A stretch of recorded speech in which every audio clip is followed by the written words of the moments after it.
TV Punjab ਦੇਖਣ ਵਾਲੇ ਸਾਰੇ ਦਰਸ਼ਕਾਂ ਦਾ ਸਵਾਗਤ ਹੈ ਜੀ। ਮੈਂ ਹਾਂ ਮਨਦੀਪ ਸਿੰਘ ਅਤੇ ਲੈ ਕੇ ਹਾਜ਼ਰ ਹਾਂ ਇੱਕ ਵਾਰੀ ਫੇਰ ਖਬਰਾਂ ਦਾ ਖਾਸ ਬੁਲੇਟਿਨ ਤੇ ਪਹਿਲਾਂ ਇੱਕ ਨਜ਼ਰ ਮਾਰਦੇ ਹਾਂ ਅੱਜ ਦੀਆਂ ਚੋਣਵੀਆਂ ਖਬਰਾਂ ਤੇ। ਬ੍ਰਿਟਿਸ਼ ਕੋਲੰਬੀਆ 'ਚ ਹੋਈ ਭਾਰੀ ਬਰਫ਼ਬਾਰੀ, ਕਈ ਥਾਵਾਂ ਤੇ ਟੁੱਟੇ ਰਿਕਾਰਡ, ਜੈਟ 에ਅਰਲਾਈਨਸ ਨੂੰ ਰੱਦ ਕਰਦੀਆਂ ਪਈਆਂ ਕਈ ਫਲਾਈਟਾਂ, ਸਟਾਫ ਆਇਆ ਕਰੋਨਾ ਦੀ ਚਪੇਟ 'ਚ। ਕੈਨੇਡਾ 'ਚ ਪੰਜਾਬੀ ਨੌਜਵਾਨ ਦੀ ਮੌਤ, ਮ੍ਰਿਤਕ ਦੇ ਭੇਜੀ ਜਾਵੇਗੀ ਪੰਜਾਬ। ਕਿਊਬਕ 'ਚ ਟੁੱਟੇ ਰਿਕਾਰਡ, ਇੱਕ ਦਿਨ 'ਚ ਸਾਹਮਣੇ ਆਏ 14,000 ਤੋਂ ਵੱਧ ਕੇਸ। ਟਰੂਡੋ ਸਰਕਾਰ ਨੇ ਦਿੱਤੀ ਇੱਕ ਵਾਰੀ ਫੇਰ ਚੇਤਾਵਨੀ, ਇਸ ਤਰੀਕੇ ਨਾਲ ਨਹੀਂ ਮਿਲੇਗੀ ਵਿੱਤੀ ਮਦਦ ਅਤੇ ਸਰੀ ਵਿੱਚ ਚੱਲੀ ਗੋਲੀ, ਇੱਕ ਵਿਅਕਤੀ ਗੰਭੀਰ ਜ਼ਖਮੀ। ਸੋ ਹੁਣ ਖਬਰਾਂ ਵਿਸਥਾਰ ਨਾਲ। ਕੈਨੇਡਾ ਭਰ ਵਿੱਚ ਇਸ ਵਕਤ ਕਾਫੀ ਠੰਡ ਪੈ ਰਹੀ ਹੈ ਅਤੇ ਕੈਨੇਡਾ ਦੇ ਕਈ ਇਲਾਕਿਆਂ ਵਿੱਚ ਲਗਾਤਾਰ ਬਰਫ਼ਬਾਰੀ ਹੋ ਰਹੀ ਹੈ, ਜਿਸ ਵਿੱਚ ਬ੍ਰਿਟਿਸ਼ ਕੋਲੰਬੀਆ ਦੇ ਵੀ ਕਈ ਇਲਾਕੇ ਸ਼ਾਮਲ ਨੇ। ਹਾਲਾਂਕਿ ਸਸਕੈਚੁਅਨ, ਮੈਨੀਟੋਬਾ ਅਤੇ ਅਲਬਰਟਾ ਵਿੱਚ ਵੀ ਭਾਰੀ ਬਰਫ਼ਬਾਰੀ ਹੋ ਰਹੀ ਹੈ, ਪਰ ਬੀਤੀ ਰਾਤ ਬ੍ਰਿਟਿਸ਼ ਕੋਲੰਬੀਆ ਵਿੱਚ ਬਹੁਤੇ ਇਲਾਕਿਆਂ ਵਿੱਚ ਲਗਭਗ 10 ਸੈਂਟੀਮੀਟਰ ਤੋਂ ਲੈ ਕੇ 25 ਸੈਂਟੀਮੀਟਰ ਤੱਕ ਦੀ ਬਰਫ਼ਬਾਰੀ ਹੋਈ ਅਤੇ এনवायरमेंट ਕੈਨੇਡਾ ਦੇ ਅਨੁਸਾਰ ਸਰੀ ਵੈਨਕੂਵਰ ਦੇ ਇਲਾਕਿਆਂ ਵਿੱਚ ਵੀ 21 ਸੈਂਟੀਮੀਟਰ ਦੇ ਆਸ-ਪਾਸ ਦੀ ਬਰਫ਼ਬਾਰੀ ਜਿਹੜੀ ਆ ਦਰਜ ਕੀਤੀ ਗਈ, ਜਿਸ ਤੋਂ ਬਾਅਦ ਆਮ ਜਨਜੀਵਨ ਪ੍ਰਭਾਵਿਤ ਰਿਹਾ। ਸੜਕਾਂ ਉੱਤੇ ਆਵਾਜਾਈ ਵੀ ਪ੍ਰਭਾਵਿਤ ਹੋਈ ਅਤੇ ਇਸ ਦੇ ਨਾਲ ਹੀ ਟਰਾਂਸਲਿੰਕ ਵੱਲੋਂ ਵੀ ਜਾਣਕਾਰੀ ਦਿੱਤੀ ਗਈ ਕਿ ਬੱਸ ਸਰਵਿਸ ਵੀ ਪ੍ਰਭਾਵਿਤ ਹੋਈ ਆ ਅਤੇ ਸੜਕਾਂ ਸਾਫ਼ ਨਾ ਹੋਣ ਕਾਰਨ ਕੁਝ ਰੂਟ ਵੀ ਬਦਲੇ ਗਏ ਨੇ। ਇਹਦੇ ਨਾਲ ਹੀ ਸਕਾਈ ਟ੍ਰੇਨ ਦੀ ਸਰਵਿਸ ਵੀ ਪ੍ਰਭਾਵਿਤ ਹੋਈ ਆ, ਜੋ ਪਹਿਲਾਂ ਨਾਲੋਂ ਹੌਲੀ ਗਤੀ ਤੇ ਚੱਲ ਰਹੀ ਹੈ। ਹਾਲਾਂਕਿ ਹਾਲੇ ਹੋਰ ਜਿਹੜੀ ਬਰਫ਼ਬਾਰੀ ਪੈਣ ਦੀ ਭਵਿੱਖਬਾਣੀ ਕੀਤੀ ਜਾ ਰਹੀ ਹੈ ਅਤੇ ਦੱਸਿਆ ਇਹ ਜਾ ਰਿਹਾ ਕਿ ਨਵੇਂ ਸਾਲ ਦਾ ਪਹਿਲਾ ਹਫ਼ਤਾ ਬਰਫ਼ਬਾਰੀ ਨਾਲ ਭਰਪੂਰ ਰਹਿ ਸਕਦਾ ਆ, ਪਰ ਬੀਤੀ ਰਾਤ ਜਿਹੜੀ ਬਰਫ਼ਬਾਰੀ ਹੋਈ ਆ ਸਰੀ ਅਤੇ ਹੋਰ BC ਦੇ ਕਈ ਇਲਾਕਿਆਂ ਵਿੱਚ ਇਹ ਇਸ ਸੀਜ਼ਨ ਦੀ ਸਭ ਤੋਂ ਵੱਧ ਪਈ ਬਰਫ਼ਬਾਰੀ ਸੀ। ਬ੍ਰਿਟਿਸ਼ ਕੋਲੰਬੀਆ ਵਿੱਚ ਬੀਤੀ ਰਾਤ ਭਾਰੀ ਬਰਫ਼ਬਾਰੀ ਹੋਈ, ਜਿਸ ਕਾਰਨ ਆਮ ਜਨਜੀਵਨ ਪੂਰੇ ਤਰੀਕੇ ਨਾਲ ਪ੍ਰਭਾਵਿਤ ਹੋਇਆ। ਬ੍ਰਿਟਿਸ਼ ਕੋਲੰਬੀਆ ਦੇ ਕਈ ਇਲਾਕਿਆਂ ਵਿੱਚ 15 ਤੋਂ ਲੈ ਕੇ 25 ਸੈਂਟੀਮੀਟਰ ਦੀ ਭਾਰੀ ਬਰਫ਼ਬਾਰੀ ਹੋਈ, ਜੋ ਕਿ ਕਈ ਇਲਾਕਿਆਂ ਵਿੱਚ ਇਸ ਸੀਜ਼ਨ ਦੀ ਸਭ ਤੋਂ ਭਾਰੀ ਬਰਫ਼ਬਾਰੀ ਸੀ। BC ਦੇ ਸਾਊਥ ਕੋਸਟ ਤੋਂ ਲੈ ਕੇ ਵੈਨਕੂਵਰ ਆਈਲੈਂਡ ਤੱਕ ਭਾਰੀ ਬਰਫ਼ਬਾਰੀ ਹੋਈ, ਜਿਸ ਕਾਰਨ ਸੜਕਾਂ ਉੱਤੇ ਵੀ ਆਵਾਜਾਈ ਪ੍ਰਭਾਵਿਤ ਹੋਈ ਤੇ ਦੂਜੇ ਪਾਸੇ ਮੈਟਰੋ ਵੈਨਕੂਵਰ ਵਿੱਚ ਵੀ ਟਰਾਂਸਲਿੰਕ ਦੀ ਬੱਸ ਸਰਵਿਸ ਵੀ ਬੁਰੇ ਤਰੀਕੇ ਨਾਲ ਪ੍ਰਭਾਵਿਤ ਹੋਈ ਹੈ। ਮੈਟਰੋ ਵੈਨਕੂਵਰ ਵਿੱਚ ਕੋਕਿਟਲਮ ਅਤੇ ਸਰੀ ਦੇ ਵਿੱਚ ਭਾਰੀ ਬਰਫ਼ਬਾਰੀ ਹੋਈ ਹੈ, ਜਿੱਥੇ 15 ਤੋਂ ਲੈ ਕੇ 21 ਸੈਂਟੀਮੀਟਰ ਤੱਕ ਦੀ ਬਰਫ਼ਬਾਰੀ ਹੋਈ। ਭਾਰੀ ਬਰਫ਼ਬਾਰੀ ਕਾਰਨ ਸੜਕਾਂ ਤੇ ਗੱਡੀਆਂ ਚਲਾਉਣ ਵਿੱਚ ਵੀ ਮੁਸ਼ਕਲ ਪੇਸ਼ ਆ ਰਹੀ ਹੈ, ਜਿਸ ਦੇ ਚੱਲਦਿਆਂ ਬੀਤੀ ਰਾਤ 176 ਸਟਰੀਟ ਅਤੇ 97 ਐਵਨਿਊ ਤੇ ਇੱਕ ਕਾਰ ਸੰਤੁਲਨ ਗਵਾ ਬੈਠੀ, ਜਿਸ ਤੋਂ ਬਾਅਦ ਉਸਨੇ ਦੂਜੀ ਕਾਰ ਨੂੰ ਟੱਕਰ ਮਾਰ ਦਿੱਤੀ, ਜਿਸ ਦੇ ਵਿੱਚ ਇੱਕ ਵਿਅਕਤੀ ਜ਼ਖਮੀ ਹੋ ਗਿਆ। ਇਹ ਘਟਨਾ ਸਰੀ ਦੇ ਇਲਾਕੇ 'ਚ ਵਾਪਰੀ। ਭਾਰੀ ਬਰਫ਼ਬਾਰੀ ਕਾਰਨ ਜਿੱਥੇ ਬੱਸ ਸਰਵਿਸ ਪ੍ਰਭਾਵਿਤ ਹੋਈ ਹੈ, ਉੱਥੇ ਹੀ ਸਕਾਈ ਟ੍ਰੇਨ ਵੀ ਪਹਿਲਾਂ ਨਾਲੋਂ ਹੌਲੀ ਚਲਾਈ ਜਾ ਰਹੀ ਹੈ। ਟਰਾਂਸਲਿੰਕ ਵੱਲੋਂ ਇਹ ਵੀ ਚੇਤਾਵਨੀ ਦਿੱਤੀ ਗਈ ਹੈ ਕਿ ਭਾਰੀ ਬਰਫ਼ਬਾਰੀ ਕਾਰਨ ਕਈ ਥਾਵਾਂ ਤੇ ਸੜਕਾਂ ਤੇ ਭਾਰੀ ਬਰਫ਼ ਜੰਮੀ ਹੋਈ ਹੈ, ਜਿਸ ਕਰਕੇ ਕਈ ਰੂਟ ਵੀ ਬਦਲੇ ਜਾ ਸਕਦੇ ਨੇ। ਸਿਟੀ ਆਫ ਵੈਨਕੂਵਰ ਵੱਲੋਂ ਜਾਣਕਾਰੀ ਦਿੱਤੀ ਗਈ ਹੈ ਕਿ ਉਹਨਾਂ ਵੱਲੋਂ ਗਾਰਬੇਜ ਕਲੈਕਸ਼ਨ ਦਾ ਕੰਮ ਵੀ ਆਰਜੀ ਤੌਰ ਤੇ ਰੋਕ ਦਿੱਤਾ ਗਿਆ ਹੈ ਅਤੇ ਸਭ ਤੋਂ ਪਹਿਲਾਂ ਸਿਟੀ ਦੇ ਮੁਲਾਜ਼ਮਾਂ ਨੂੰ ਸੜਕਾਂ ਸਾਫ਼ ਕਰਨ ਲਈ ਕਿਹਾ ਗਿਆ ਹੈ। ਇਸੇ ਤਰੀਕੇ ਨਾਲ ਹੀ ਸਿਟੀ ਆਫ ਸਰੀ ਨੇ ਵੀ ਵੀਰਵਾਰ ਨੂੰ ਆਪਣੀ ਕਲੈਕਸ਼ਨ ਸਰਵਿਸ ਸਸਪੈਂਡ ਕਰ ਦਿੱਤੀ। ਭਾਰੀ ਬਰਫ਼ਬਾਰੀ ਕਾਰਨ BC ਦੇ ਕਈ ਇਲਾਕਿਆਂ ਵਿੱਚ ਤਾਪਮਾਨ 'ਚ ਹੋਰ ਵੀ ਗਿਰਾਵਟ ਆ ਸਕਦੀ ਹੈ। ਉੱਥੇ ਹੀ BC ਸਰਕਾਰ ਵੱਲੋਂ ਇੱਕ ਵਾਰੀ ਫਿਰ ਹਦਾਇਤਾਂ ਜਾਰੀ ਕੀਤੀਆਂ ਗਈਆਂ ਨੇ ਕਿ ਡਰਾਈਵਰ ਇਹਨਾਂ ਹਾਲਾਤਾਂ ਦੇ ਵਿੱਚ ਗੱਡੀ ਧਿਆਨ ਨਾਲ ਚਲਾਉਣ ਅਤੇ ਇਸ ਦੇ ਨਾਲ ਹੀ ਲੋਕ ਆਪਣੇ ਆਂਢ ਗੁਆਂਢ ਵਿੱਚ ਵੀ ਲੋਕਾਂ ਦਾ ਅਤਾ ਪਤਾ ਲੈਂਦੇ ਰਹਿਣ ਔਰ ਖਾਸ ਕਰਕੇ ਜਿੱਥੇ ਬਜ਼ੁਰਗ ਰਹਿੰਦੇ ਨੇ ਉਹਨਾਂ ਦਾ ਵੀ ਹਾਲ ਚਾਲ ਪੁੱਛਿਆ ਜਾ ਸਕੇ, ਤਾਂ ਕਿ ਕਿਸੇ ਨੂੰ ਕੋਈ ਮੁਸ਼ਕਲ ਪੇਸ਼ ਨਾ ਆਵੇ। ਸਰੀ RCMP ਵੱਲੋਂ ਵੀ ਅਪੀਲ ਕੀਤੀ ਗਈ ਹੈ ਕਿ ਡਰਾਈਵਰ ਗੱਡੀਆਂ ਹੌਲੀ ਚਲਾਉਣ ਅਤੇ ਥੋੜ੍ਹਾ ਜਿਹਾ ਸਬਰ ਨਾਲ ਇਸ ਵਕਤ ਗੱਡੀ ਚਲਾਈ ਜਾਵੇ, ਤਾਂ ਕਿ ਹਾਦਸਿਆਂ ਤੋਂ ਬਚਿਆ ਜਾ ਸਕੇ। ਕੈਨੇਡਾ ਭਰ ਵਿੱਚ ਓਮੀਕਰੋਨ ਦੇ ਕਾਫੀ ਮਾਮਲੇ ਸਾਹਮਣੇ ਆ ਰਹੇ ਨੇ ਤੇ ਇਸ ਦੇ ਨਾਲ ਹਵਾਈ ਆਵਾਜਾਈ ਵੀ ਪ੍ਰਭਾਵਿਤ ਹੋ ਰਹੀ ਹੈ। ਵੈਸਟਜੈਟ 에ਅਰਲਾਈਨ ਵੱਲੋਂ ਜਾਣਕਾਰੀ ਦਿੱਤੀ ਗਈ ਹੈ ਕਿ ਉਹਨਾਂ ਦਾ 35% ਸਟਾਫ ਇਸ ਵਕਤ ਓਮੀਕਰੋਨ ਨਾਲ ਪੀੜਤ ਹੈ, ਜਿਸ ਕਾਰਨ ਉਸ ਨੂੰ ਛੁੱਟੀ ਤੇ ਭੇਜਿਆ ਗਿਆ ਅਤੇ ਸਟਾਫ ਦੀ ਸ਼ਾਰਟੇਜ ਕਾਰਨ ਇਸ ਵਕਤ ਭਾਰੀ ਗਿਣਤੀ ਵਿੱਚ ਉਹਨਾਂ ਨੂੰ ਫਲਾਈਟਾਂ ਰੱਦ ਕਰਨੀਆਂ ਪੈ ਰਹੀਆਂ ਨੇ। ਸਿਰਫ ਕੈਨੇਡਾ ਵਿੱਚ ਨਹੀਂ, ਅਮਰੀਕਾ ਦੇ ਵਿੱਚ ਵੀ ਇਹ ਮੁਸੀਬਤ ਸਾਹਮਣੇ ਆਈ ਹੈ ਅਤੇ ਉੱਥੇ ਦੀਆਂ ਵੱਡੀਆਂ 에ਅਰਲਾਈਨਸ ਜਿਹਦੇ ਵਿੱਚ ਡੈਲਟਾ ਅਤੇ ਯੂਨਾਈਟਿਡ 에ਅਰਲਾਈਨ ਸ਼ਾਮਲ ਨੇ, ਉਹਨਾਂ ਨੂੰ ਵੀ ਆਪਣੀਆਂ ਰੋਜ਼ਾਨਾ ਸੈਂਕੜੇ ਫਲਾਈਟਾਂ ਰੱਦ ਕਰਨੀਆਂ ਪੈ ਰਹੀਆਂ ਨੇ। ਜਦਕਿ ਵੈਸਟਰਨ ਕੈਨੇਡਾ ਦੇ ਵਿੱਚ ਜੇਕਰ ਅਸੀਂ ਗੱਲ ਕਰੀਏ ਤਾਂ ਖਰਾਬ ਮੌਸਮ ਕਰਕੇ ਵੀ ਕਈ ਫਲਾਈਟਾਂ ਰੱਦ ਹੋ ਰਹੀਆਂ ਨੇ ਔਰ ਜਿਸ ਕਰਕੇ ਟਿਕਟਾਂ ਦੀਆਂ ਕੀਮਤਾਂ ਵਿੱਚ ਵੀ ਭਾਰੀ ਵਾਧਾ ਹੋ ਰਿਹਾ ਹੈ। ਖਰਾਬ ਮੌਸਮ ਕਰਕੇ ਖਦਸ਼ਾ ਜਤਾਇਆ ਜਾ ਰਿਹਾ ਹੈ ਕਿ ਕੁਝ ਅੰਤਰਰਾਸ਼ਟਰੀ ਫਲਾਈਟਾਂ ਵੀ ਪ੍ਰਭਾਵਿਤ ਹੋ ਸਕਦੀਆਂ ਨੇ। ਕੋਰੋਨਾ ਵਾਇਰਸ ਦੇ ਨਵੇਂ ਵੇਰੀਐਂਟ ਨੇ ਹਵਾਈ ਯਾਤਰਾ ਨੂੰ ਵੀ ਬੁਰੀ ਤਰੀਕੇ ਨਾਲ ਪ੍ਰਭਾਵਿਤ ਕੀਤਾ ਹੈ ਅਤੇ ਇਸ ਨਾਲ ਕਈ ਫਲਾਈਟਾਂ ਵੀ ਰੱਦ ਹੋ ਰਹੀਆਂ ਨੇ, ਜਿਸ ਸੰਬੰਧੀ ਅੱਜ ਕੈਨੇਡਾ ਦੀ ਵੱਡੀ ਹਵਾਈ ਕੰਪਨੀ ਵੱਲੋਂ ਇੱਕ ਜਾਣਕਾਰੀ ਜਾਰੀ ਕੀਤੀ ਗਈ ਹੈ। ਵੈਸਟਜੈਟ ਨੇ ਅੱਜ ਜਾਣਕਾਰੀ ਜਾਰੀ ਕਰਦਿਆਂ ਦੱਸਿਆ ਕਿ ਉਹਨਾਂ ਦਾ 35% ਸਟਾਫ ਓਮਿਕਰੋਨ ਨਾਲ ਪੋਜ਼ਿਟਿਵ ਪਾਇਆ ਗਿਆ, ਜਿਸ ਦਾ ਮਤਲਬ ਇਹ ਹੈ ਕਿ ਉਹਨਾਂ ਦੇ 181 ਕਾਮੀ ਇਸ ਵਕਤ ਓਮਿਕਰੋਨ ਨਾਲ ਪ੍ਰਭਾਵਿਤ ਨੇ ਅਤੇ ਉਹ ਇਸ ਵਕਤ ਛੁੱਟੀ ਤੇ ਗਏ ਹੋਏ ਨੇ, ਜਿਸ ਕਰਕੇ ਵੈਸਟਜੈਟ ਨੂੰ ਕਾਮਿਆਂ ਦੀ ਘਾਟ ਕਾਰਨ ਆਪਣੀਆਂ 15% ਦੀ ਫਲਾਈਟਾਂ ਰੱਦ ਕਰਨੀਆਂ ਪੈ ਰਹੀਆਂ ਨੇ ਅਤੇ ਉਮੀਦ ਹੈ ਕਿ ਜਨਵਰੀ ਦੇ ਅਖੀਰ ਤੱਕ ਇਸੇ ਤਰੀਕੇ ਨਾਲ ਵੈਸਟਜੈਟ ਦੀਆਂ ਫਲਾਈਟਾਂ ਪ੍ਰਭਾਵਿਤ ਹੁੰਦੀਆਂ ਰਹਿਣਗੀਆਂ ਜਾਂ ਫਿਰ ਰੱਦ ਹੁੰਦੀਆਂ ਰਹਿਣਗੀਆਂ, ਜਿਸ ਕਰਕੇ ਯਾਤਰੀਆਂ ਨੂੰ ਕਾਫੀ ਪਰੇਸ਼ਾਨੀਆਂ ਦਾ ਸਾਹਮਣਾ ਵੀ ਕਰਨਾ ਪੈ ਸਕਦਾ ਹੈ। ਵੈਸਟਜੈਟ ਕੰਪਨੀ ਦੇ interim chief executive Harry tailor ਨੇ ਦੱਸਿਆ ਕਿ ਬੀਤੇ 72 ਘੰਟਿਆਂ ਦੌਰਾਨ ਵੱਡੀ ਮਾਤਰਾ ਵਿੱਚ ਕੋਵਿਡ ਕੇਸ ਸਟਾਫ 'ਚ ਸਾਹਮਣੇ ਆਏ ਨੇ, ਜਿਸ ਕਰਕੇ ਇਹਨਾਂ 72 ਘੰਟਿਆਂ ਵਿੱਚ ਵੈਸਟਜੈਟ ਨੂੰ ਕਈ ਫਲਾਈਟਾਂ ਵੀ ਰੱਦ ਕਰਨੀਆਂ ਪਈਆਂ। ਕੰਪਨੀ ਦੇ ਚੀਫ ਐਗਜ਼ੀਕਿਊਟਿਵ ਨੇ ਦੱਸਿਆ ਕਿ ਕੰਪਨੀ ਵੱਲੋਂ ਰੋਜ਼ਾਨਾ 450 ਫਲਾਈਟਾਂ ਆਪਰੇਟ ਕੀਤੀਆਂ ਜਾਂਦੀਆਂ ਨੇ, ਜਿਸ ਵਿੱਚੋਂ 31 ਜਨਵਰੀ ਤੱਕ ਸਕੈਜੂਅਲ 15% ਦੀ ਫਲਾਈਟਾਂ ਪ੍ਰਭਾਵਿਤ ਹੋਈਆਂ ਨੇ ਅਤੇ ਉਹਨਾਂ ਨੇ ਇਹ ਵੀ ਕਿਹਾ ਕਿ ਜਿਹੜੀਆਂ ਫਲਾਈਟਾਂ ਪ੍ਰਭਾਵਿਤ ਹੋ ਰਹੀਆਂ ਨੇ ਉਹਦੇ ਵਿੱਚ ਜਿਹੜੇ ਯਾਤਰੀਆਂ ਦੀ ਬੁਕਿੰਗ ਹੁੰਦੀ ਹੈ ਉਹਨਾਂ ਨੂੰ ਥਰਡ ਪਾਰਟੀ ਸਰਵਿਸ ਪ੍ਰੋਵਾਈਡ ਕਰਵਾਈ ਜਾ ਰਹੀ ਹੈ, ਜੋ ਕਿ ਇਸ ਵਕਤ ਸਭ ਤੋਂ ਚੰਗੀ ਆਪਸ਼ਨ ਵੀ ਨਜ਼ਰ ਆ ਰਹੀ ਹੈ। ਕੰਪਨੀ ਵੱਲੋਂ ਇਹ ਵੀ ਕਿਹਾ ਗਿਆ ਕਿ ਜਿਹੜੀ ਫਲਾਈਟ ਪ੍ਰਭਾਵਿਤ ਹੋਵੇਗੀ ਜਾਂ ਰੱਦ ਹੋਵੇਗੀ ਉਸ ਸੰਬੰਧੀ ਕੁਝ ਸਮਾਂ ਪਹਿਲਾਂ ਜਾਣਕਾਰੀ ਯਾਤਰੀਆਂ ਤੱਕ ਪਹੁੰਚਾ ਦਿੱਤੀ ਜਾਵੇਗੀ। ਉਧਰ ਦੂਜੇ ਪਾਸੇ ਬੁੱਧਵਾਰ ਨੂੰ ਅਮਰੀਕਾ ਵਿੱਚ ਵੀ 850 ਫਲਾਈਟ ਕੈਂਸਲ ਹੋਈ। ਇਸ ਦੇ ਨਾਲ ਹੀ 1300 ਫਲਾਈਟਾਂ ਮੰਗਲਵਾਰ ਅਤੇ 1500 ਫਲਾਈਟਾਂ ਸੋਮਵਾਰ ਨੂੰ ਵੀ ਰੱਦ ਹੋਈਆਂ, ਜੋ ਕਿ ਸਟਾਫ ਦੇ ਵਿੱਚ ਓਮਿਕਰੋਨ ਦੇ ਵੱਧ ਰਹੇ ਕੇਸਾਂ ਕਾਰਨ ਕੈਂਸਲ ਹੋਈਆਂ। ਇਸ ਵਿੱਚ ਡੈਲਟਾ 에ਅਰਲਾਈਨਸ ਅਤੇ ਯੂਨਾਈਟਿਡ 에ਅਰਲਾਈਨਸ ਸਭ ਤੋਂ ਵੱਧ ਪ੍ਰਭਾਵਿਤ ਹੋ ਰਹੀਆਂ ਨੇ। ਉਧਰ ਦੂਜੇ ਪਾਸੇ ਓਮਿਕਰੋਨ ਦੇ ਨਾਲ ਵੈਸਟਰਨ ਕੈਨੇਡਾ ਦੇ ਵਿੱਚ ਖਰਾਬ ਮੌਸਮ ਕਾਰਨ ਵੀ ਕਈ ਫਲਾਈਟਾਂ ਰੱਦ ਹੋਈਆਂ ਨੇ, ਜਿਸ ਕਾਰਨ ਲੋਕਾਂ ਨੂੰ ਭਾਰੀ ਪਰੇਸ਼ਾਨੀ ਦਾ ਸਾਹਮਣਾ ਵੀ ਕਰਨਾ ਪਿਆ। ਖਾਸ ਕਰਕੇ ਕ੍ਰਿਸਮਸ ਈਵ ਤੇ ਵੀ ਖਰਾਬ ਮੌਸਮ ਅਤੇ ਬਰਫ਼ਬਾਰੀ ਕਾਰਨ ਵੈਸਟਰਨ ਕੈਨੇਡਾ ਦੀਆਂ ਕਾਫੀ ਫਲਾਈਟਾਂ ਰੱਦ ਹੋਈਆਂ। ਕੈਨੇਡਾ ਵਿੱਚ ਪੰਜਾਬੀ ਨੌਜਵਾਨ ਦੀ ਮੌਤ ਹੋਈ ਹੈ, ਜਿਸ ਦੀ ਉਮਰ 26 ਸਾਲ ਦੱਸੀ ਜਾ ਰਹੀ ਹੈ ਅਤੇ ਇਹ ਇੱਥੇ ਵਰਕ ਪਰਮਿਟ ਉੱਤੇ ਕੰਮ ਕਰ ਰਿਹਾ ਸੀ, ਜਿਸ ਨਾਲ ਭਾਈਚਾਰੇ ਵਿੱਚ ਸੋਗ ਦੀ ਲਹਿਰ ਹੈ ਅਤੇ ਇਸ ਦੇ ਪਰਿਵਾਰ ਨਾਲ ਹਮਦਰਦੀ ਵੀ ਪ੍ਰਗਟ ਕੀਤੀ ਜਾ ਰਹੀ ਹੈ। ਜਾਣਕਾਰੀ ਅਨੁਸਾਰ ਪੰਜਾਬ ਦੇ ਫਰੀਦਕੋਟ ਜ਼ਿਲ੍ਹੇ ਨਾਲ ਸੰਬੰਧ ਰੱਖਣ ਵਾਲਾ ਨੌਜਵਾਨ ਕੁਝ ਸਾਲ ਪਹਿਲਾਂ ਕੈਨੇਡਾ ਆਇਆ ਸੀ। ਇਸ ਵਕਤ ਸਰੀ 'ਚ ਰਹਿ ਰਿਹਾ ਸੀ, ਜਿੱਥੇ ਦਿਲ ਦਾ ਦੌਰਾ ਪੈਣ ਕਾਰਨ ਉਸ ਦੀ ਮੌਤ ਹੋ ਗਈ ਅਤੇ ਜਲਦ ਹੀ ਉਸ ਨੂੰ ਕੈਨੇਡਾ ਦੀ PR ਵੀ ਮਿਲਣ ਵਾਲੀ ਸੀ। ਸੋ ਇਸ ਘਟਨਾ ਦੇ ਨਾਲ ਉਹਨਾਂ ਘਟਨਾ ਦੀ ਵੀ ਯਾਦ ਆਉਂਦੀ ਹੈ, ਕਿਉਂਕਿ ਕੈਨੇਡਾ ਦੇ ਵਿੱਚ ਇਸ ਵਕਤ ਵੱਡੀ ਪੱਧਰ ਤੇ ਇਸ ਤਰੀਕੇ ਦੀਆਂ ਘਟਨਾਵਾਂ ਸਾਹਮਣੇ ਆ ਰਹੀਆਂ ਨੇ, ਜਿੱਥੇ ਨੌਜਵਾਨਾਂ ਦੀ ਮੌਤ ਹੋ ਰਹੀ ਹੈ ਤੇ ਉਹਨਾਂ ਦੀਆਂ ਮ੍ਰਿਤਕ ਦੇਹਾਂ ਜਿਹੜੀਆਂ ਉਹ ਪੰਜਾਬ ਨੂੰ ਭੇਜੀਆਂ ਜਾਂਦੀਆਂ ਨੇ। ਕੈਨੇਡਾ ਦੇ ਸ਼ਹਿਰ ਸਰੀ ਤੋਂ ਇੱਕ ਦਰਦਨਾਕ ਖਬਰ ਸਾਹਮਣੇ ਆਈ ਹੈ, ਜਿੱਥੇ ਇੱਕ 26 ਸਾਲ ਦੇ ਨੌਜਵਾਨ ਦੀ ਮੌਤ ਹੋ ਗਈ। ਪੰਜਾਬੀ ਨੌਜਵਾਨ ਅਮਰਜੀਤ ਸਿੰਘ ਬਰਾੜ ਦੀ 26 ਦਸੰਬਰ ਨੂੰ ਮੌਤ ਹੋ ਗਈ ਸੀ ਅਤੇ ਦੱਸਿਆ ਜਾ ਰਿਹਾ ਹੈ ਕਿ ਉਸ ਦੀ ਮੌਤ ਦਿਲ ਦਾ ਦੌਰਾ ਪੈਣ ਕਰਕੇ ਹੋਈ ਹੈ, ਜੋ ਕਿ ਇੱਥੇ ਬਾਉਂਡਡ ਵਰਕ ਪਰਮਿਟ ਤੇ ਕੰਮ ਕਰ ਰਿਹਾ ਸੀਗਾ ਅਤੇ ਉਸ ਦਾ ਕੋਈ ਵੀ ਪਰਿਵਾਰਕ ਮੈਂਬਰ ਕੈਨੇਡਾ ਵਿੱਚ ਨਹੀਂ ਹੈ। ਜਾਣਕਾਰੀ ਅਨੁਸਾਰ ਅਮਰਜੀਤ ਸਿੰਘ ਬਰਾੜ ਕੁਝ ਸਾਲ ਪਹਿਲਾਂ ਕੈਨੇਡਾ ਵਿੱਚ ਆਇਆ ਸੀ ਅਤੇ ਜਲਦੀ ਹੀ ਉਸ ਦੀ PR ਵੀ ਹੋਣ ਵਾਲੀ ਸੀ, ਪਰ ਉਸ ਤੋਂ ਪਹਿਲਾਂ ਹੀ ਉਸ ਦੀ ਮੌਤ ਹੋ ਗਈ। ਮ੍ਰਿਤਕ ਨੌਜਵਾਨ ਦਾ ਪਿੰਡ ਸੂਰਘੂਰੀ ਦੱਸਿਆ ਜਾ ਰਿਹਾ ਹੈ, ਜੋ ਕਿ ਜ਼ਿਲ੍ਹਾ ਫਰੀਦਕੋਟ ਦੇ ਵਿੱਚ ਪੈਂਦਾ ਹੈ। ਅਮਰਜੀਤ ਦੀ ਇੱਕ ਭਰਾ ਆਸਟ੍ਰੇਲੀਆ ਵਿੱਚ ਪੜ੍ਹਦੀ ਹੈ ਅਤੇ ਉਸ ਦੇ ਮਾਪੇ ਪੰਜਾਬ ਰਹਿੰਦੇ ਨੇ।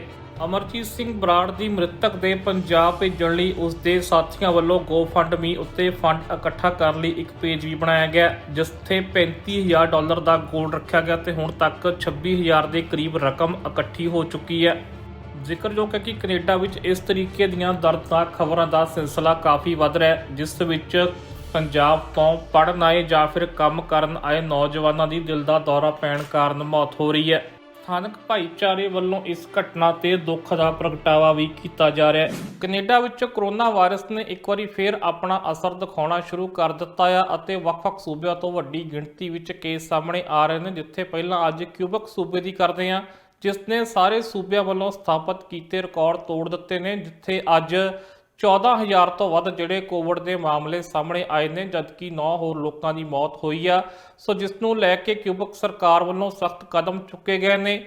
ਵਿਵਾਦਾਂ ਵਿੱਚ ਰਿਹਾ ਕਿਊਬਕ ਸਰਕਾਰ ਦਾ ਨਾਈਟ ਕਰਫਿਊ ਇੱਕ ਵਾਰੀ ਫਿਰ ਵਾਪਸ ਪਰਤ ਆਇਆ ਅਤੇ ਨਿਊ ਈਅਰ ਈਵ ਵਾਲੇ ਦਿਨ ਰਾਤ 10 ਵਜੇ ਤੋਂ ਸਵੇਰੇ 5 ਵਜੇ ਤੱਕ ਜਿਹੜਾ ਇਹ ਨਾਈਟ ਕਰਫਿਊ ਲੱਗਣਾ ਸ਼ੁਰੂ ਹੋ ਜਾਵੇਗਾ ਤੇ ਅਗਲੇ ਹੁਕਮਾਂ ਤੱਕ ਇਹ ਇਸੇ ਤਰੀਕੇ ਨਾਲ ਚੱਲਦਾ ਰਹੇਗਾ। ਇਸ ਦੇ ਨਾਲ ਘਰਾਂ ਦੇ ਵਿੱਚ ਜਿਹੜੇ ਹੋਣ ਵਾਲੇ ਇਕੱਠ ਆ ਉਹਨਾਂ ਉੱਤੇ ਵੀ ਪਾਬੰਦੀ ਲਾ ਦਿੱਤੀ ਗਈ ਆ।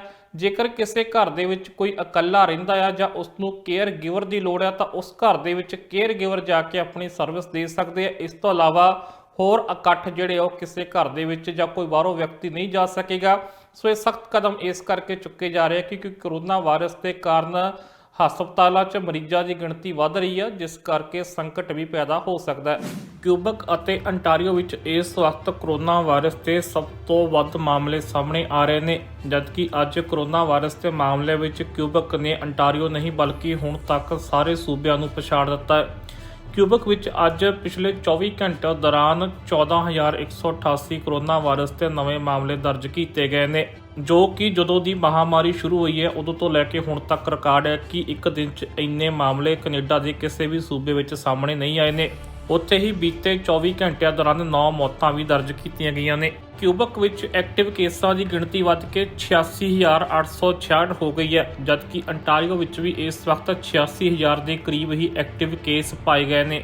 ਕਿਊਬਕ ਤੇ ਹਸਪਤਾਲਾਂ ਵਿੱਚ ਵੀ ਕਰੋਨਾ ਦੇ ਮਰੀਜ਼ਾਂ ਦੀ ਗਿਣਤੀ ਲਗਾਤਾਰ ਵਧ ਰਹੀ ਹੈ ਅਤੇ ਬੀਤੇ 24 ਘੰਟਿਆਂ ਦੌਰਾਨ ਬਸ 94 ਲੋਕਾਂ ਨੂੰ ਹੀ ਹਸਪਤਾਲ ਤੋਂ ਛੁੱਟੀ ਦਿੱਤੀ ਗਈ ਹੈ, ਜਦਕਿ 229 ਨਵੇਂ ਕਰੋਨਾ ਮਰੀਜ਼ ਦਾਖਲ ਹੋਏ ਨੇ। ਕਿਊਬਕ ਤੇ ਹਸਪਤਾਲਾਂ ਵਿੱਚ ਇਸ ਵਕਤ 939 ਕਰੋਨਾ ਮਰੀਜ਼ ਦਾਖਲ ਨੇ, ਜਿਨ੍ਹਾਂ ਵਿੱਚੋਂ 138 ICU ਵਿੱਚ ਦਾਖਲ ਨੇ। ਕਰੋਨਾ ਦੀ ਸਥਿਤੀ ਨੂੰ ਦੇਖਦਿਆਂ ਹੋਇਆ ਕਿਊਬਕ ਦੇ ਇੱਕ ਨੈਸ਼ਨਲ ਇੰਸਟੀਚਿਊਟ ਵੱਲੋਂ ਇੱਕ ਸਰਵੇ ਵੀ ਤਿਆਰ ਕੀਤਾ ਗਿਆ, ਜਿਸ ਵਿੱਚ ਆਉਣ ਵਾਲੇ ਹਫ਼ਤਿਆਂ ਵਿੱਚ ਦੱਸਿਆ ਗਿਆ ਕਿ ਹਾਲਾਤ ਹੋਰ ਵੀ ਖਰਾਬ ਹੋ ਸਕਦੇ ਨੇ, ਜਿਸ ਵਿੱਚ ਪਹਿਲੇ ਸਿਨੈਰੀਓ ਵਿੱਚ ਇਹ ਉਮੀਦ ਕੀਤੀ ਜਾ ਰਹੀ ਹੈ ਕਿ ਅਗਲੇ 3 ਹਫ਼ਤਿਆਂ ਵਿੱਚ ਹਸਪਤਾਲ ਵਿੱਚ ਦਾਖਲ ਲੋਕਾਂ ਦੀ ਗਿਣਤੀ 1600 ਤੱਕ ਪਹੁੰਚ ਸਕਦੀ ਹੈ, ਜਦਕਿ 300 ਲੋਕ ICU ਵਿੱਚ ਦਾਖਲ ਹੋ ਸਕਦੇ ਨੇ। ਜਦਕਿ ਦੂਜੇ ਸਿਨੈਰੀਓ ਵਿੱਚ ਇਹ ਵੀ ਭਵਿੱਖਬਾਣੀ ਕੀਤੀ ਗਈ ਹੈ ਕਿ ਆਉਣ ਵਾਲੇ ਹਫ਼ਤਿਆਂ ਦੌਰਾਨ 2100 ਤੋਂ ਵੱਧ ਲੋਕ ਕਰੋਨਾ ਨਾਲ ਪੀੜਤ ਹੋ ਕੇ ਹਸਪਤਾਲਾਂ ਵਿੱਚ ਦਾਖਲ ਹੋ ਸਕਦੇ ਨੇ, ਜਦਕਿ ICU ਵਿੱਚ 375 ਲੋਕਾਂ ਦੀ ਗਿਣਤੀ ਹੋ ਸਕਦੀ ਹੈ। ਹਸਪਤਾਲਾਂ ਵਿੱਚ ਕਰੋਨਾ ਮਰੀਜ਼ਾਂ ਦੀ ਗਿਣਤੀ ਵਧਦੀ ਦੇਖ ਕੇ ਕਿਊਬਕ ਸਰਕਾਰ ਵੱਲੋਂ ਇੱਕ ਅਹਿਮ ਫੈਸਲਾ ਲਿਆ ਗਿਆ, ਜਿਸ ਵਿੱਚ ਹੁਣ ਫੈਸਲਾ ਇਹ ਕੀਤਾ ਗਿਆ ਕਿ ਜਿਨ੍ਹਾਂ ਹੈਲਥ ਵਰਕਰਸ ਨੂੰ ਪਹਿਲਾਂ ਕੋਵਿਡ ਹੋਇਆ ਸੀ ਉਹਨਾਂ ਨੂੰ ਵੀ ਕੁਝ ਸ਼ਰਤਾਂ ਤੇ ਵਾਪਸ ਕੰਮ ਤੇ ਬੁਲਾ ਲਿਆ ਗਿਆ। ਮਹਾਮਾਰੀ ਦੇ ਸ਼ੁਰੂ ਹੋਣ ਤੋਂ ਲੈ ਕੇ ਹੁਣ ਤੱਕ ਕਿਊਬਕ ਵਿੱਚ ਕੁੱਲ 5,86,607 ਮਾਮਲੇ ਸਾਹਮਣੇ ਆ ਚੁੱਕੇ ਨੇ, ਜਿਸ ਵਿੱਚੋਂ 4,88,030 ਲੋਕ ਠੀਕ ਹੋ ਚੁੱਕੇ ਨੇ, ਜਦਕਿ 11,711 ਲੋਕਾਂ ਦੀ ਮੌਤ ਹੋ ਚੁੱਕੀ ਹੈ। ਉੱਥੇ ਹੀ 86,000 ਤੋਂ ਵੱਧ ਹਾਲੇ ਵੀ ਐਕਟਿਵ ਕੇਸ ਨੇ। ਫੈਡਰਲ ਸਰਕਾਰ ਵੱਲੋਂ ਇੱਕ ਵਾਰੀ ਫੇਰ ਦੱਸਿਆ ਗਿਆ ਕਿ ਜਿਨ੍ਹਾਂ ਲੋਕਾਂ ਨੇ ਵੈਕਸੀਨ ਨਹੀਂ ਲਗਵਾਈ ਆ ਉਹਨਾਂ ਨੂੰ ਜੇਕਰ ਉਹਨਾਂ ਦੀ ਜੌਬ ਜਾਂਦੀ ਆ ਤਾਂ ਜਿਹੜੇ ਸਰਕਾਰੀ ਬੈਨੀਫਿਟ ਆ ਜਾਂ ਜਿਹੜੀ ਸਰਕਾਰ ਵੱਲੋਂ ਮਦਦ ਦਿੱਤੀ ਜਾਣੀ ਆ ਉਹ ਨਹੀਂ ਮਿਲੇਗੀ। ਹਾਲਾਂਕਿ ਇਸ ਤਰੀਕੇ ਦਾ ਐਲਾਨ ਸਰਕਾਰ ਪਹਿਲਾਂ ਵੀ ਕਰ ਚੁੱਕੀ ਆ ਤਾਂ ਕਿ ਲੋਕ ਵੱਡੀ ਪੱਧਰ ਤੇ ਵੈਕਸੀਨ ਜਿਹੜੀ ਆ ਉਹ ਲਗਵਾਉਣ। ਔਰ ਇੱਕ ਵਾਰੀ ਫੇਰ ਸਰਕਾਰ ਨੇ ਯਾਦ ਦਿਵਾਇਆ ਕਿਉਂਕਿ ਇਸ ਵਕਤ ਕੋਵਿਡ ਦੇ ਦੁਬਾਰਾ ਜਿਹੜੇ ਕੇਸ ਵੱਧ ਰਹੇ ਨੇ, ਵੱਖ-ਵੱਖ ਸੂਬਿਆਂ ਵਿੱਚ ਇੱਕ ਵਾਰੀ ਫੇਰ ਜਿਹੜਾ ਸਰਕਟ ਬ੍ਰੇਕਰ ਲਾਕਡਾਊਨ ਲੱਗ ਰਿਹਾ, ਜਿਹੜੇ ਰੈਸਟੋਰੈਂਟ ਆ ਉਹ ਬੰਦ ਕੀਤੇ ਜਾ ਰਹੇ ਨੇ। ਜਿਵੇਂ ਕਿਊਬਕ ਦੇ ਵਿੱਚ ਇਸ ਵਕਤ ਜਿਹੜਾ ਡਾਈਨ ਇਨ ਆ ਰੈਸਟੋਰੈਂਟ ਵਿੱਚ ਉਹ ਬੰਦ ਕਰ ਦਿੱਤਾ ਗਿਆ, ਜਿਸ ਕਰਕੇ ਕੁਝ ਲੋਕਾਂ ਦੀਆਂ ਨੌਕਰੀਆਂ ਗਈਆਂ ਨੇ। ਹੋਰ ਵੀ ਕਈ ਥਾਵਾਂ ਤੇ ਜਿਹੜੇ ਨਾਈਟ ਕਲੱਬ ਜਾਂ ਬਾਰ ਬੰਦ ਕੀਤੇ ਗਏ ਨੇ। ਸੋ ਇਹਨਾਂ ਕਰਕੇ ਪਾਬੰਦੀਆਂ ਕਰਕੇ ਜੇਕਰ ਕਿਸੇ ਦੀ ਨੌਕਰੀ ਗਈ ਆ ਔਰ ਉਸ ਵਿਅਕਤੀ ਨੇ ਜੇਕਰ ਵੈਕਸੀਨ ਨਹੀਂ ਲਗਵਾਈ ਆ ਤਾਂ ਫਿਰ ਫੈਡਰਲ ਸਰਕਾਰ ਦੀਆਂ ਸ਼ਰਤਾਂ ਦੇ ਅਨੁਸਾਰ ਉਹਨਾਂ ਨੂੰ ਵਿੱਤੀ ਸਹਾਇਤਾ ਜਿਹੜੀ ਆ ਉਹ ਨਹੀਂ ਦਿੱਤੀ ਜਾਵੇਗੀ। ਓਮਿਕਰੋਨ ਦੇ ਵੱਧਦੇ ਮਾਮਲਿਆਂ ਨੂੰ ਦੇਖਦੇ ਹੋਏ ਪ੍ਰਧਾਨ ਮੰਤਰੀ ਜਸਟਿਨ ਟਰੂਡੋ ਵੱਲੋਂ ਅੱਜ ਇੱਕ ਐਲਾਨ ਕੀਤਾ ਗਿਆ, ਜਿਸ ਵਿੱਚ ਉਹਨਾਂ ਨੇ ਕਿਹਾ ਹੈ ਕਿ ਜੋ ਵੀ ਮਾਲੀ ਸਹਾਇਤਾ ਸਰਕਾਰ ਵੱਲੋਂ ਪ੍ਰੋਵਾਈਡ ਕੀਤੀ ਜਾ ਰਹੀ ਹੈ ਇਹ ਉਹਨਾਂ ਵਰਕਰਾਂ ਨੂੰ ਹੀ ਦਿੱਤੀ ਜਾਵੇਗੀ ਜੋ ਕਿ ਵੈਕਸੀਨੇਟਡ ਹਨ। ਜਿਨ੍ਹਾਂ ਨੇ ਅਜੇ ਤੱਕ ਵੈਕਸੀਨੇਸ਼ਨ ਨਹੀਂ ਲਵਾਈ ਉਹਨਾਂ ਨੂੰ ਕਿਸੇ ਵੀ ਤਰ੍ਹਾਂ ਦੀ ਮਾਲੀ ਸਹਾਇਤਾ ਸਰਕਾਰ ਵੱਲੋਂ ਨਹੀਂ ਦਿੱਤੀ ਜਾਵੇਗੀ। ਓਮਿਕਰੋਨ ਵੇਰੀਐਂਟ ਦੇ ਚੱਲਦੇ ਸਰਕਾਰ ਵੱਲੋਂ ਕੁਝ ਕੁ ਪ੍ਰੋਗਰਾਮ ਨੂੰ ਐਕਸਟੈਂਡ ਕਰ ਦਿੱਤਾ ਗਿਆ। ਇਹਨਾਂ ਵਿੱਚੋਂ ਕੁਝ ਕੁ ਪ੍ਰੋਗਰਾਮ ਮਈ ਮਹੀਨੇ ਤੱਕ ਵਰਕਰਾਂ ਦੀ ਮਾਲੀ ਸਹਾਇਤਾ ਦੇ ਵਿੱਚ ਕਾਮਯਾਬ ਹੋਣਗੇ। ਪਿਛਲੇ ਮਹੀਨੇ ਬੇਰੁਜ਼ਗਾਰੀ ਦਰ 6% ਮਾਪੀ ਗਈ। ਇਨ੍ਹਾਂ ਪ੍ਰੋਗਰਾਮਾਂ ਦੇ ਵਿੱਚ ਕੈਨੇਡਾ ਵਰਕਰ ਲਾਕਡਾਊਨ ਬੈਨੀਫਿਟ ਅਤੇ ਹੋਰ ਲੋਕਲ ਲਾਕਡਾਊਨ ਬੈਨੀਫਿਟ ਵੀ ਸ਼ਾਮਲ ਹਨ। ਵੈਕਸੀਨੇਸ਼ਨ ਦੀ ਪ੍ਰਕਿਰਿਆ ਨੂੰ ਹੋਰ ਤੇਜ਼ ਕਰਨ ਦੇ ਲਈ ਸਰਕਾਰ ਵੱਲੋਂ ਇਹ ਕਦਮ ਚੁੱਕੇ ਜਾ ਰਹੇ ਹਨ। ਸਰੀ ਦੇ ਵਿੱਚ ਇੱਕ ਵਾਰੀ ਫੇਰ ਗੋਲੀ ਚੱਲਣ ਦੀ ਘਟਨਾ ਸਾਹਮਣੇ ਆਈ ਆ। ਜਾਣਕਾਰੀ ਅਨੁਸਾਰ ਜੋ ਹੁਣ ਤੱਕ ਆਰਸੀਐਮਪੀ ਵੱਲੋਂ ਜਾਣਕਾਰੀ ਦਿੱਤੀ ਗਈ ਆ, ਇਹ ਘਟਨਾ ਜਿਹੜੀ ਆ 30 ਦਸੰਬਰ ਦਿਨ ਵੀਰਵਾਰ ਨੂੰ ਸਵੇਰੇ ਵਾਪਰੀ, ਜਦੋਂ ਉਹਨਾਂ ਨੂੰ ਇਹ ਕਾਲ ਆਈ ਕਿ ਕਿਸੇ ਗੋਲੀਆਂ ਚੱਲਣ ਦੀ ਖਬਰ ਸਾਹਮਣੇ ਆਈ ਆ ਔਰ ਇਹ ਗੋਲੀਆਂ 140 ਸਟਰੀਟ ਦੇ ਨੇੜੇ ਲਾਰਲ ਜਿਹੜੀ ਡਰਾਈਵ ਆ ਉਹਦੇ ਉੱਤੇ ਚੱਲੀਆਂ, ਜਿੱਥੇ ਇੱਕ ਵਿਅਕਤੀ ਗੰਭੀਰ ਰੂਪ ਵਿੱਚ ਜ਼ਖਮੀ ਹੋ ਗਿਆ। ਹਾਲਾਂਕਿ ਪੁਲਿਸ ਵੱਲੋਂ ਇਹ ਦੱਸਿਆ ਗਿਆ ਕਿ ਉਸਦੇ ਗੋਲੀ ਲੱਗੀ ਆ ਔਰ ਇਹ ਹਾਲੇ ਤੱਕ ਨਹੀਂ ਦੱਸਿਆ ਗਿਆ ਕਿ ਕਿੰਨੀ ਕੁ ਗੰਭੀਰ ਜਿਹੜੀ ਉਹ ਜ਼ਖਮੀ ਹੋਇਆ ਅਤੇ ਉਹਦੀ ਜਾਨ ਖਤਰੇ ਤੋਂ ਬਾਹਰ ਆ ਜਾਂ ਫਿਰ ਨਹੀਂ। ਪਰ ਇੰਨਾ ਜ਼ਰੂਰ ਹੈ ਕਿ ਪੁਲਿਸ ਵੱਲੋਂ ਮਾਮਲੇ ਦੀ ਜਾਂਚ ਕੀਤੀ ਜਾ ਰਹੀ ਆ ਔਰ ਇੰਨਾ ਦੱਸਿਆ ਕਿ ਇਸ ਘਟਨਾ ਨਾਲ ਪਬਲਿਕ ਸੇਫਟੀ ਨੂੰ ਕੋਈ ਖਤਰਾ ਨਹੀਂ ਹੈ। ਸਰੀ ਵਿੱਚ 30 ਦਸੰਬਰ ਦੀ ਸਵੇਰ ਨੂੰ ਇੱਕ ਗੋਲੀ ਚੱਲਣ ਦੀ ਘਟਨਾ ਵਾਪਰੀ ਹੈ, ਜਿਸ ਵਿੱਚ ਇੱਕ ਵਿਅਕਤੀ ਗੋਲੀ ਲੱਗਣ ਕਾਰਨ ਗੰਭੀਰ ਰੂਪ ਵਿੱਚ ਜ਼ਖਮੀ ਹੋ ਗਿਆ। ਇਸ ਬਾਰੇ ਸਰੀ ਆਰਸੀਐਮਪੀ ਨੇ ਜਾਣਕਾਰੀ ਦਿੰਦਿਆਂ ਦੱਸਿਆ ਕਿ ਇਹ ਘਟਨਾ ਲਾਰਲ ਡਰਾਈਵ ਅਤੇ 140 ਸਟਰੀਟ ਦੇ ਨੇੜੇ ਵਾਪਰੀ। ਸਵੇਰੇ 8 ਵਜੇ ਦੇ ਕਰੀਬ ਪੁਲਿਸ ਉੱਥੇ ਪਹੁੰਚੀ ਤੇ ਉਹਨਾਂ ਨੇ ਦੇਖਿਆ ਕਿ ਇੱਕ ਵਿਅਕਤੀ ਦੇ ਗੋਲੀਆਂ ਲੱਗੀਆਂ ਹੋਈਆਂ ਨੇ ਅਤੇ ਉਹ ਜ਼ਖਮੀ ਹਾਲਤ ਦੇ ਵਿੱਚ ਉੱਥੇ ਪਿਆ, ਜਿਸ ਨੂੰ ਤੁਰੰਤ ਹਸਪਤਾਲ ਦਾਖਲ ਕਰਵਾਇਆ ਗਿਆ। ਹਾਲਾਂਕਿ ਉਸ ਵਿਅਕਤੀ ਦੀ ਹਾਲਤ ਕਿੰਨੀ ਕੁ ਗੰਭੀਰ ਹੈ, ਇਸ ਸੰਬੰਧੀ ਪੁਲਿਸ ਵੱਲੋਂ ਕੋਈ ਜਾਣਕਾਰੀ ਨਹੀਂ ਦਿੱਤੀ ਗਈ ਹੈ। ਪੁਲਿਸ ਵੱਲੋਂ ਜਾਣਕਾਰੀ ਦਿੰਦਿਆਂ ਦੱਸਿਆ ਗਿਆ ਕਿ ਸ਼ੁਰੂਆਤੀ ਜਾਂਚ ਤੋਂ ਇਹ ਸਾਹਮਣੇ ਆਇਆ ਕਿ ਵਿਅਕਤੀ ਨੂੰ ਗੋਲੀ ਨਿਸ਼ਾਨਾ ਬਣਾ ਕੇ ਮਾਰੀ ਗਈ ਹੈ। ਪੁਲਿਸ ਵੱਲੋਂ ਮੌਕੇ ਤੇ ਘਟਨਾ ਦੀ ਜਾਂਚ ਸ਼ੁਰੂ ਕਰ ਦਿੱਤੀ ਗਈ ਹੈ ਅਤੇ ਖੋਜੀ ਕੁੱਤਿਆਂ ਦੀ ਮਦਦ ਨਾਲ ਸ਼ੱਕੀ ਨੂੰ ਲੱਭਣ ਦੀ ਕੋਸ਼ਿਸ਼ ਵੀ ਕੀਤੀ ਜਾ ਰਹੀ ਹੈ। ਪੁਲਿਸ ਵੱਲੋਂ ਦੱਸਿਆ ਜਾ ਰਿਹਾ ਹੈ ਕਿ ਸ਼ੁਰੂਆਤੀ ਜਾਂਚ ਦੇ ਵਿੱਚ ਇਹ ਵੀ ਸਾਹਮਣੇ ਆਇਆ ਕਿ ਦੋਵੇਂ ਧਿਰਾਂ ਇੱਕ ਦੂਜੇ ਨੂੰ ਜਾਣਦੀਆਂ ਸਨ, ਜਿਸ ਕਰਕੇ ਇਸ ਘਟਨਾ ਤੋਂ ਬਾਅਦ ਪਬਲਿਕ ਸੇਫਟੀ ਨੂੰ ਕੋਈ ਵੀ ਖਤਰਾ ਨਹੀਂ ਹੈ। ਪੁਲਿਸ ਵੱਲੋਂ ਇੱਕ ਅਪੀਲ ਵੀ ਕੀਤੀ ਗਈ ਹੈ ਕਿ ਜੇਕਰ ਕਿਸੇ ਨੂੰ ਇਸ ਘਟਨਾ ਬਾਰੇ ਕੋਈ ਜਾਣਕਾਰੀ ਹੈ ਤਾਂ ਉਹ ਪੁਲਿਸ ਨਾਲ ਸੰਪਰਕ ਕਰਕੇ ਉਸ ਨੂੰ ਇਸ ਸੰਬੰਧੀ ਜਾਣਕਾਰੀ ਸਾਂਝੀ ਵੀ ਕਰ ਸਕਦਾ ਹੈ। ਅੰਟਾਰੀਓ ਸਰਕਾਰ ਨੇ ਸਕੂਲਾਂ ਨੂੰ ਲੈ ਕੇ ਇੱਕ ਵੱਡਾ ਫੈਸਲਾ ਲਿਆ ਅਤੇ ਫੈਸਲਾ ਇਹ ਕੀਤਾ ਹੈ ਕਿ 5 ਜਨਵਰੀ ਤੋਂ ਜਿਹੜੇ ਸਕੂਲ ਆ ਉਹ ਮੁੜ ਖੋਲ੍ਹ ਦਿੱਤੇ ਜਾਣਗੇ। ਜ਼ਿਕਰਯੋਗ ਹੈ ਕਿ ਸਰਕਾਰ ਵੱਲੋਂ ਵਿਚਾਰ ਕੀਤਾ ਜਾ ਰਿਹਾ ਸੀ ਕਿ ਕੋਵਿਡ ਦੇ ਕੇਸ ਵੱਧ ਰਹੇ ਆ, ਇਸ ਕਰਕੇ ਚਰਚਾ ਕੀਤੀ ਜਾ ਰਹੀ ਸੀ ਕਿ ਸਕੂਲਾਂ ਨੂੰ ਖੋਲ੍ਹਣਾ ਸੁਰੱਖਿਅਤ ਹੋਵੇਗਾ ਜਾਂ ਨਹੀਂ। ਪਰ ਇਸ ਸੰਬੰਧੀ 500 ਤੋਂ ਵੱਧ ਡਾਕਟਰਾਂ ਨੇ ਇੱਕ ਚਿੱਠੀ ਲਿਖ ਕੇ ਸਰਕਾਰ ਤੋਂ ਮੰਗ ਕੀਤੀ ਸੀ ਕਿ ਸਕੂਲ ਹਦਾਇਤਾਂ ਨਾਲ ਅਹਿਤਿਆਤ ਨਾਲ ਖੋਲ੍ਹੇ ਜਾਣੇ ਚਾਹੀਦੇ ਨੇ ਤਾਂ ਕਿ ਵਿਦਿਆਰਥੀਆਂ ਉੱਤੇ ਘਰ ਰਹਿ ਕੇ ਬਹੁਤਾ ਮਾਨਸਿਕ ਦਬਾਅ ਨਾ ਪਵੇ, ਜੋ ਕਿ ਪਹਿਲਾਂ ਕਾਫੀ ਨੁਕਸਾਨ ਹੰਢਾ ਚੁੱਕੇ ਨੇ। ਇਹਦੇ ਨਾਲ ਹੀ ਕੁਝ ਆਈਸੋਲੇਸ਼ਨ ਨੂੰ ਲੈ ਕੇ ਵੀ ਨਵੀਆਂ ਹਦਾਇਤਾਂ ਜਾਰੀ ਕੀਤੀਆਂ ਗਈਆਂ ਨੇ, ਜਿੱਥੇ ਆਈਸੋਲੇਸ਼ਨ ਦਾ ਸਮਾਂ 10 ਦਿਨ ਤੋਂ ਘਟਾ ਕੇ 5 ਦਿਨ ਕਰ ਦਿੱਤਾ ਗਿਆ। ਪਰ ਉਸ ਲਈ ਇੱਕ ਸ਼ਰਤ ਵੀ ਰੱਖੀ ਗਈ ਆ, ਜਿਸ ਦੇ ਨਾਲ ਟੈਸਟ ਵਿੱਚ ਵੀ ਜਿਹੜਾ ਟੈਸਟਿੰਗ ਗਾਈਡਲਾਈਨਸ ਆ ਉਹਦੇ ਵਿੱਚ ਵੀ ਕੁਝ ਬਦਲਾਵ ਕੀਤੇ ਗਏ ਨੇ। ਇੱਕ ਪਾਸੇ ਜਿੱਥੇ ਅੰਟਾਰੀਓ ਵਿੱਚ ਕਰੋਨਾ ਵਾਇਰਸ ਦੇ ਕੇਸ ਲਗਾਤਾਰ ਵੱਧ ਰਹੇ ਨੇ, ਉੱਥੇ ਹੀ ਅੰਟਾਰੀਓ ਨੇ ਸਕੂਲ ਖੋਲ੍ਹਣ ਦਾ ਵੀ ਫੈਸਲਾ ਕਰ ਲਿਆ। 5 ਜਨਵਰੀ ਨੂੰ ਸਰਦੀਆਂ ਦੀਆਂ ਛੁੱਟੀਆਂ ਤੋਂ ਬਾਅਦ ਅੰਟਾਰੀਓ ਵਿੱਚ ਸਕੂਲ ਦੁਬਾਰਾ ਖੁੱਲ੍ਹਣਗੇ, ਪਰ ਇਸ ਦੇ ਨਾਲ ਹੀ ਕੁਝ ਖਾਸ ਇੰਤਜ਼ਾਮ ਵੀ ਕੀਤੇ ਜਾਣਗੇ ਤਾਂ ਕਿ ਸਕੂਲਾਂ ਵਿੱਚ ਕਰੋਨਾ ਵਾਇਰਸ ਨੂੰ ਫੈਲਣ ਤੋਂ ਰੋਕਿਆ ਜਾ ਸਕੇ। ਜ਼ਿਕਰਯੋਗ ਹੈ ਕਿ ਬੀਤੇ ਦਿਨ ਹੀ 500 ਡਾਕਟਰਾਂ ਨੇ ਇੱਕ ਚਿੱਠੀ ਲਿਖ ਕੇ ਸਰਕਾਰ ਤੋਂ ਮੰਗ ਕੀਤੀ ਸੀ ਕਿ ਕਰੋਨਾ ਦੇ ਵੱਧ ਰਹੇ ਕੇਸਾਂ ਨੂੰ ਕਾਰਨ ਬਣਾ ਕੇ ਸਕੂਲ ਬੰਦ ਨਾ ਕੀਤੇ ਜਾਣ, ਕਿਉਂਕਿ ਪਹਿਲਾਂ ਹੀ ਲੰਮਾ ਸਮਾਂ ਸਕੂਲ ਬੰਦ ਰਹਿਣ ਕਾਰਨ ਵਿਦਿਆਰਥੀਆਂ ਤੇ ਬੁਰਾ ਅਸਰ ਪਿਆ।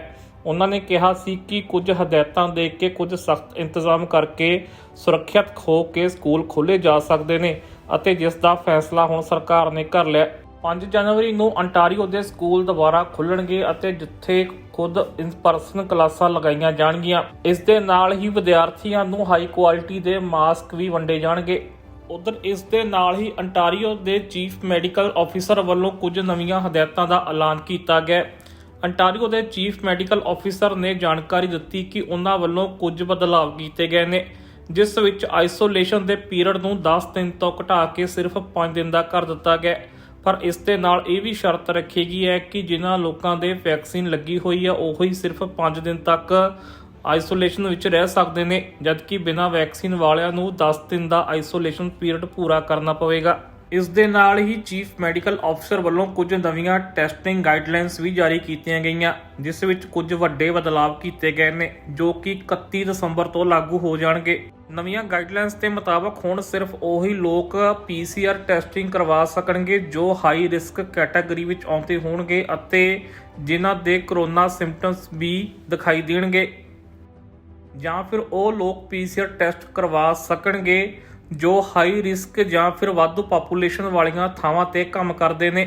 ਇਸ ਦੇ ਨਾਲ ਹੀ ਇਹ ਵੀ ਦੱਸਿਆ ਗਿਆ ਕਿ ਜੇਕਰ ਕਿਸੇ ਨੂੰ ਕਰੋਨਾ ਦੇ ਮਾਈਲਡ ਸਿੰਪਟਮਸ ਨਜ਼ਰ ਆਉਂਦੇ ਨੇ ਤਾਂ ਉਹ ਹਾਈ ਰਿਸਕ ਕੈਟਾਗਰੀ ਵਿੱਚ ਨਹੀਂ ਆਉਂਦਾ, ਤਾਂ ਉਸ ਨੂੰ PCR ਟੈਸਟਿੰਗ ਦੀ ਕੈਟਾਗਰੀ ਵਿੱਚ ਨਹੀਂ ਰੱਖਿਆ ਜਾਵੇਗਾ।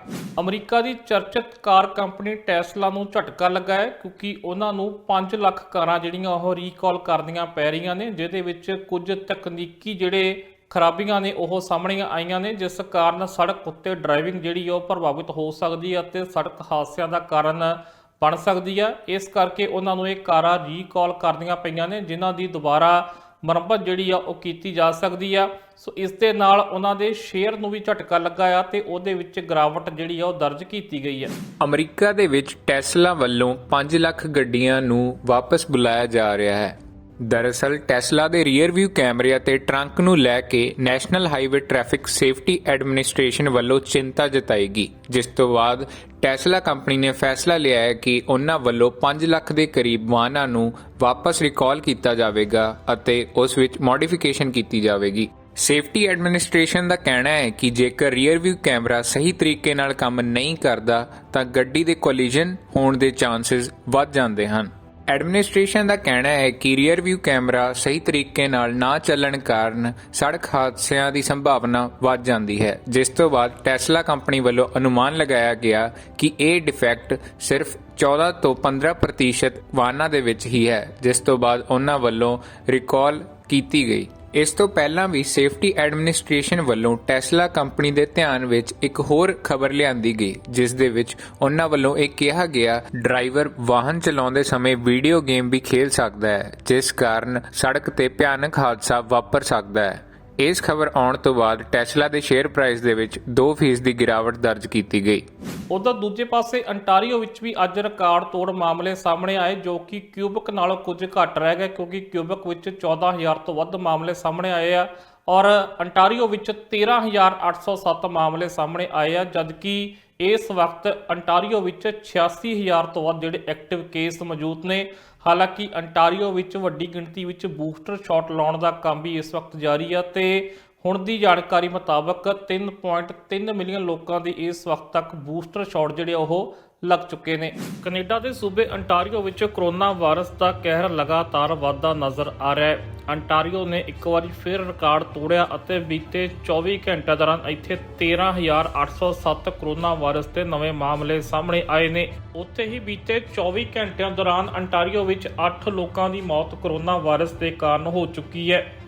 ਅੰਟਾਰੀਓ ਵਿੱਚ ਹੁਣ ਕੁੱਲ 7,39,648 ਕਰੋਨਾ ਵਾਇਰਸ ਦੇ ਕੇਸ ਹੁਣ ਤੱਕ ਸਾਹਮਣੇ ਆ ਚੁੱਕੇ ਨੇ। ਉੱਥੇ ਹੀ 10,119 ਲੋਕਾਂ ਦੀ ਮੌਤ ਵੀ ਹੋ ਚੁੱਕੀ ਹੈ।